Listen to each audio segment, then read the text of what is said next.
একটি নতুন ভিডিওতে আপনাদের আরও একবার স্বাগত। আজকে আমি নিয়ে এসেছি সংস্কৃতের সর্বনাম শব্দ। সর্বনাম শব্দ কি এবং কোনগুলোকে আমরা সর্বনাম শব্দ বলবো, কিভাবে আমরা ব্যবহার করব, তো সেটাই আজকে আলোচনা করা হবে। এই জন্য আমি এখানে লিখেছি যে সংস্কৃতে সর্বনাম শব্দ। তবে সংস্কৃতের সর্বনাম শব্দকে আমরা কোনগুলোকে বলবো, যেমন আমি এখানে লিখেছি যে আমি, তুমি, সে, যে, কে প্রভৃতি ভাষায় যে সকল শব্দের ব্যবহার তাহারাই ব্যাকরণে কিনা সর্বনাম শব্দ।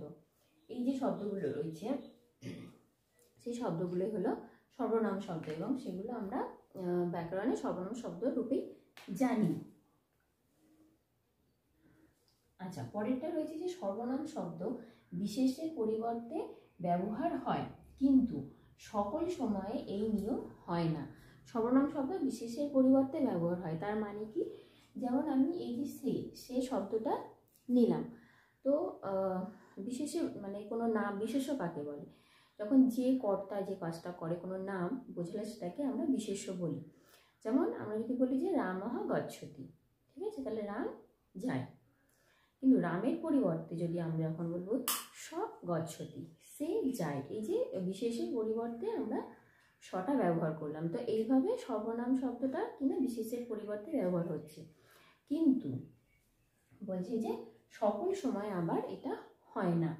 যেমন কিনা উত্তর দক্ষিণ প্রভৃতি শব্দ সংস্কৃতে সর্বনাম, কিন্তু এগুলো কোনো বিশেষের পরিবর্তে ব্যবহার হয় না। যেমন উত্তর দক্ষিণ যে দিক, ঠিক আছে, এই যে দিক, এটা তো নিজেরাই এক একটা নাম, ঠিক আছে, এরা আবার কার বিশেষের পরিবর্তে ব্যবহার হবে? নিজেই বিশেষ্য এবং নিজেরাই ব্যবহৃত হয়। তো কিছু কিছু শব্দের ক্ষেত্রে কিন্তু এই নিয়মটা, যে বিশেষের পরিবর্তে ব্যবহার হয়, এই নিয়মটা হয় না। তো সেই জন্যই বলা হয়েছে যে কিছু কিছু ক্ষেত্রে বিশেষের পরিবর্তে ব্যবহার হয়, আবার কয়েকটা শব্দের ক্ষেত্রে সেগুলো হয় না, ঠিক আছে। এরপরে যে কি বলা হয়েছে যে সুতরাং সংস্কৃতের সর্বনাম এবং ইংরাজির যে প্রোনাউন এক সমার্থক নয়, ঠিক আছে। ইংরাজি প্রোনাউন এবং যে সংস্কৃতের সর্বনাম শব্দ সেগুলো কিন্তু একই নয়। সর্বনাম শব্দ কিনা মোট 35টি, সর্বনাম শব্দ মোট 35টি। এবার কি কি সেগুলো আমরা দেখব যে সর্বনাম শব্দ কি কি। আমরা অনুবাদের সময় সর্বনাম শব্দ ব্যবহার করি, ব্যবহার না করলে আমরা অনুবাদ করতে হয়তো পারবো না, তো আমরা জানি না যে এগুলো সর্বনাম শব্দ। তো সেগুলোই দেখুন যে সর্বনাম শব্দ 35টি এবং তার নামগুলো।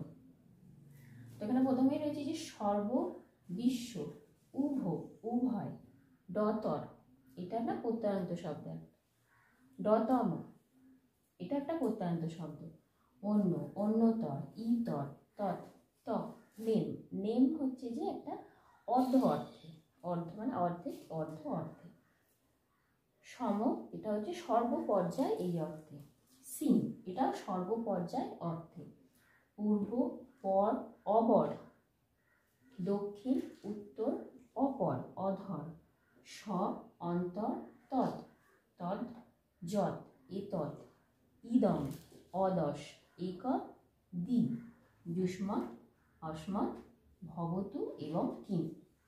এই টোটাল হলো 35টি আমাদের সর্বনাম শব্দ।